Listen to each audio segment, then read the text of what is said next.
Hi everybody, so today's main question is 87 or 91 fuel better for your car? So first of all, let's go over the main differences. So for regular unleaded 87, obviously it's a lower octane rating, lower general cost, which is great, especially now with inflation and all that. And it's really designed for most everyday vehicles. Whereas with premium fuel, it's obviously a higher octane rating, a lot more cost, usually about 80 cents to a dollar more, and it's really designed for engines that are kind of tuned for that, stronger knock resistance. So they might be turbocharged, higher compression, luxury vehicles, performance, all that kind of stuff. So now let's look at the benefits and downsides of 87. So the benefits is that it's, again, generally cheaper at the pump, so lower costs over time. And basically it works perfect for most cars that are designed for it.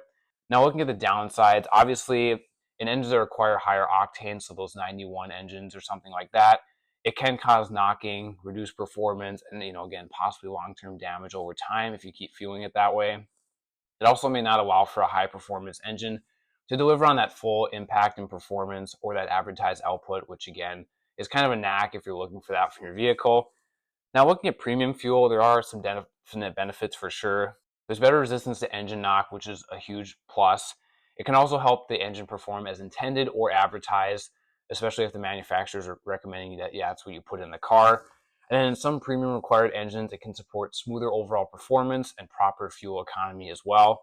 Now, some downsides, again, a lot more expensive, right? 80 cents to a dollar more on average. So that's obviously not great, especially for me as someone who uses premium. I definitely notice that in the bank account.